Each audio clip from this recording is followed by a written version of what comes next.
I've got to give you a little, I hate to use the word lesson in what communism is, because many people are throwing the word Marxism around or socialist around, and they're right in a generic way, but they don't really understand what they're saying. And since I was the first in the media going back 15 years to start explaining to the American audience what a socialist was, and I go back to 94, long before most in the media were using the word socialist, I was explaining it. Now a lot are, because they're right. Because if it walks like a Marxist, if it talks like a Marxist, it is a Marxist.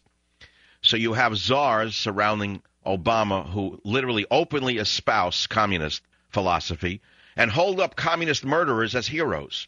Here you have White House communications czar Anita Dunn praising Mao Zedong, as I just said to you, and no one understands how dangerous this is.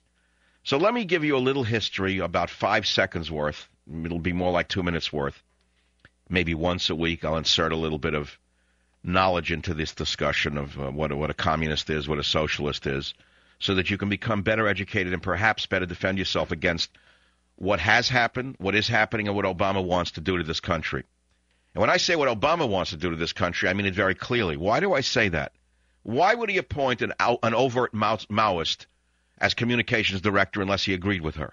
Unless he agreed with her philosophy and what she wants to achieve with our children?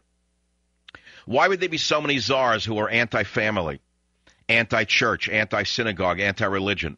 Because that is the definition of what a communist is. They're masters of deceit. They are masters of deceit. You have to understand that all communists are anti-religious. No matter whether they go to church or synagogue to put on a show, doesn't matter. Bill Clinton used to carry around a big fake Bible, remember, with a big fake cross on it? Do you remember that? Remember when his friends in Hollywood gave him a bigger Bible and a bigger cross, and we joked about it in radio in 94, 95, 96? So now you got Obama, 20 years he sits in a communist church, and now all of a sudden he's in another church. You really believe it? Well, what is a communist when it comes to religion?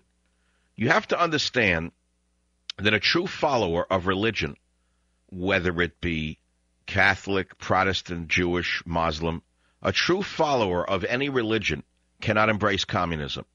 Why? Because Marxism, Leninism is irrevocably opposed to all religious beliefs and all forms of worship, whether they be Catholic, Protestant, Jewish, or Muslim. Why do I say it? One of Lenin's basic teachings is, quote, "We must combat religion.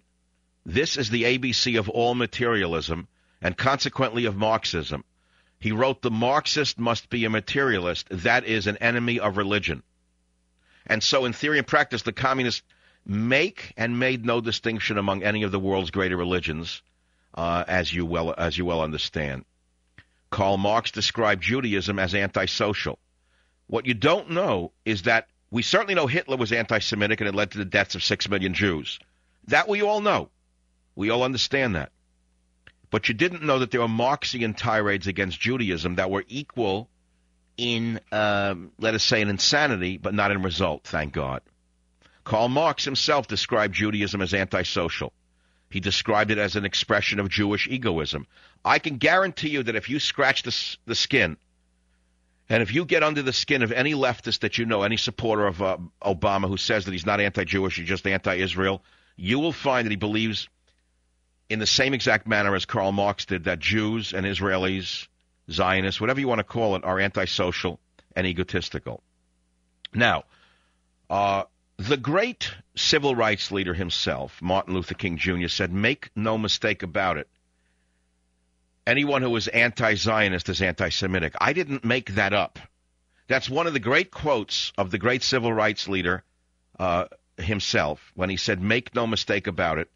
Anyone who espouses anti-Zionism is really an anti-Semite. There is no difference." That's stated by Martin Luther King Jr. Ask yourself why you don't hear that coming out of the mouth of Jesse Jackson or the others, because it doesn't fit their doxy. So, although we know Karl Marx himself was Jewish, and we hear that from the Nazis amongst us, what you don't know is that Karl Marx hated Judaism because he was anti-Israel. He was anti-Jewish, excuse me. And he wrote the following: "Money is the jealous god of Israel," he wrote, not of Jews. He said, money, this is Karl Marx. He wrote, "Money is the jealous god of Israel, by the side of which no other god may exist. Exchange is the Jews' real god." That's Karl Marx, not Adolf Hitler. So if you think you're safe by becoming a Marxist because you're a Jew by birth and you think you're going to be protected because you're anti-fascist, you have another guest coming for you. You're in more danger than you could ever imagine. And I'm speaking to young Jews who are listening to this show who think by eschewing their own religion they have found a home in Obama. You have found a dangerous den of vipers. Savage.